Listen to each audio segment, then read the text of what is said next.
प्रभु यीशु जगह जगह परमेश्वर के राज्य का शुभ संदेश देने लगे। उनके साथ थे 12 शिष्य और दुष्ट आत्माओं से मुक्त की गई कुछ स्त्रियां। मरियम जो मगदलीनी कहलाती थी, योअन्ना जिसका पति खोजा हेरोदेस के दरबार में भंडारी था, और सुसन्ना।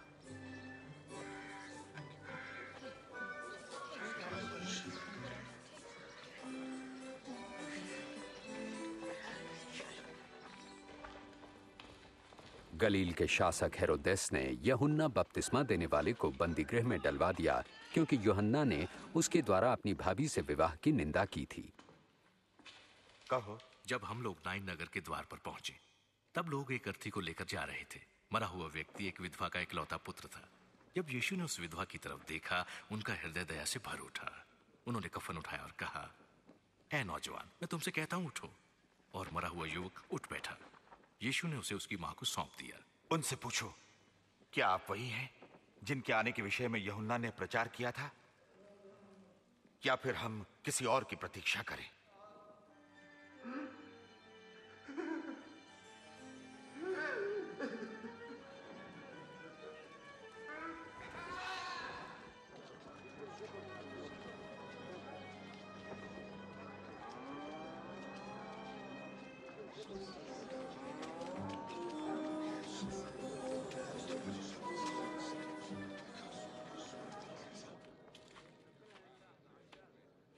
गुरुजी,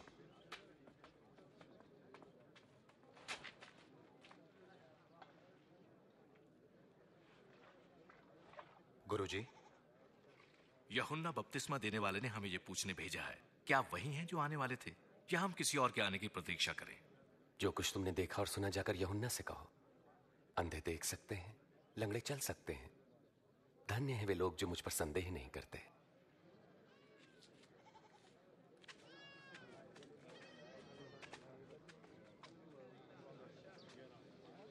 कृपया मुझे उठा लीजिए। आ जाओ मेरे कंधे पे। अब तुम देख सकते हो? हाँ, मैं यीशु को देख सकता हूँ। एक बीज बोने वाला बीज बोने निकला।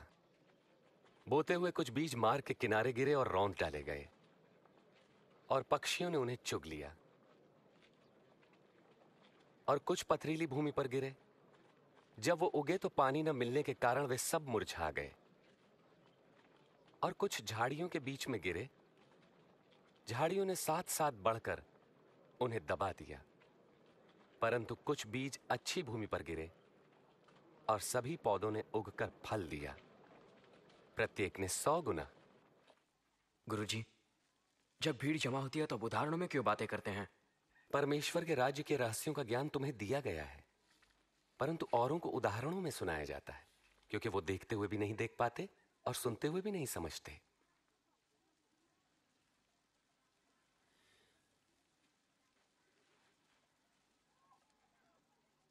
इस उदाहरण का अर्थ यह है,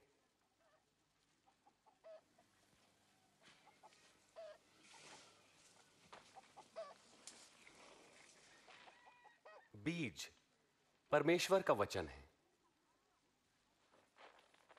मार्ग के किनारे गिरे बीज उन्हें दर्शाते हैं जो वचन सुनते हैं, पर शैतान आकर उनके मन में से वचन चुरा लेता है ताकि वे विश्वास करके कहीं मुक्ति न पालें। पथरीली भूमि पर गिरे बीज उन्हें दर्शाते हैं जो वचन सुनकर आनंद से ग्रहण करते हैं, पर जड़ नहीं पकड़ पाते।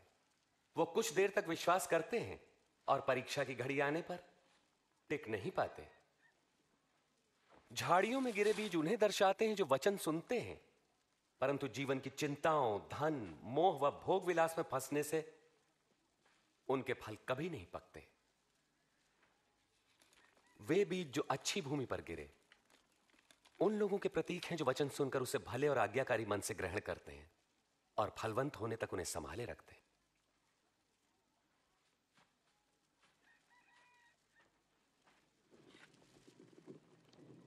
दिया जलाकर कोई बर्तन से नहीं ढांकता और ना ही खाट के नीचे रखता है, बल्कि उसे दीवार पर रखता है ताकि भीतर आने वालों को उससे प्रकाश मिले।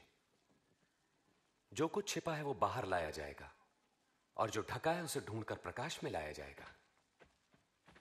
इसलिए सचेत रहो कि तुम कैसे सुनते हो, क्योंकि जिसके पास है उसे और दिया जाएगा, और जिसके पास नहीं है उससे वो भी ले लिया जाएगा जो उसके पास है। गुरुजी, आपकी माता और भाई वहां बाहर खड़े हैं, आपसे मिलना चाहते हैं।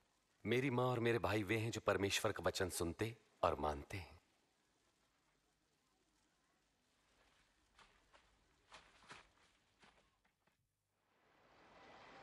एक दिन प्रभु यीशु अपने शिष्यों के साथ एक नाव पर बैठे और उनसे कहा, आओ हम झील के पार चलें।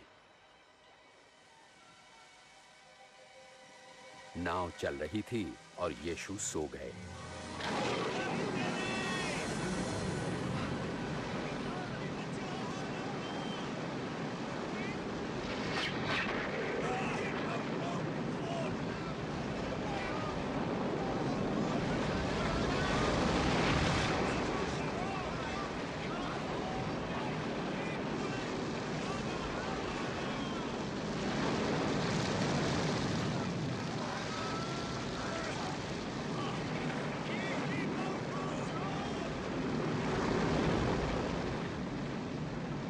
स्वामी, स्वामी, प्रभु यीशु, हम नाश हुए जाते हैं।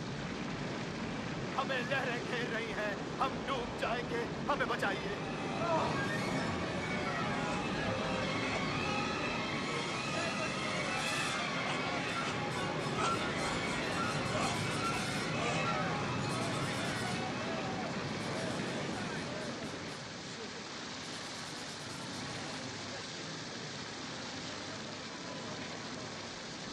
अब हम बच जाएंगे।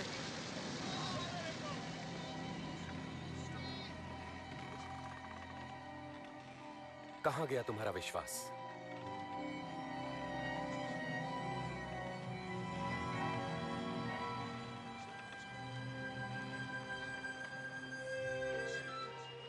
और वे गरासिनियों के देश पहुंचे जो झील के पार गलील के सामने था।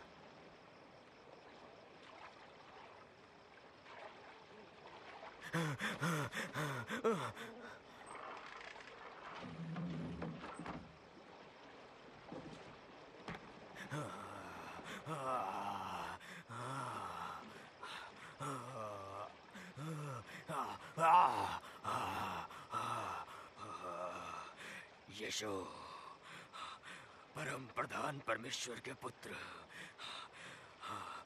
आप मुझसे क्या चाहते हैं? मैं आपसे विनती करता हूँ, मुझे दंड ना दें। क्या नाम है तुम्हारा?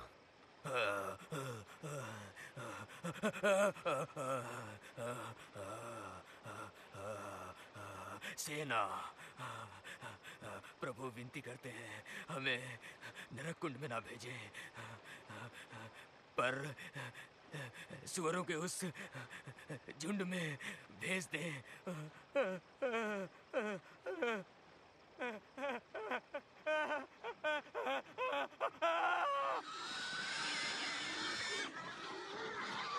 हे!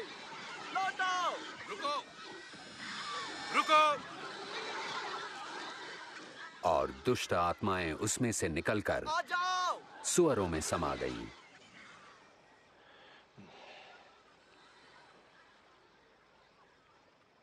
यहाँ से चला जा। हे जादूगर, हमें छोड़ दे। यहाँ से दूर चला जा। हमें छोड़ दे। यहाँ से चला जा। आप जहां जाएंगे मैं भी साथ चलूंगा। मुझे अपने साथ आने दें। घर लौट जाओ। परमेश्वर ने जो किया है वो बताओ।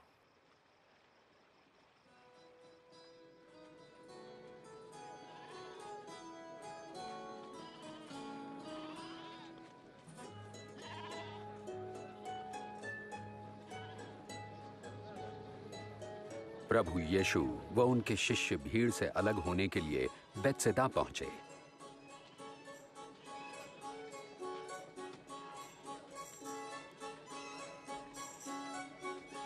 पर भीड़ को इसका पता चल गया तो वो प्रभु के पीछे हो ली।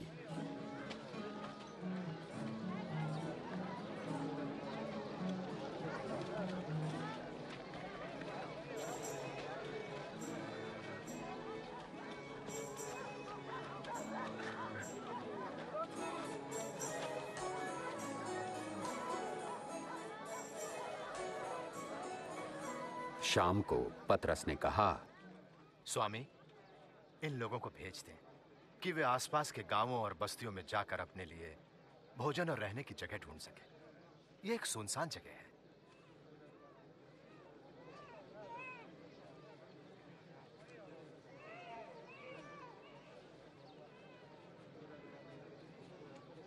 तुम स्वयं इनके भोजन का प्रबंध करो। लेकिन हमारे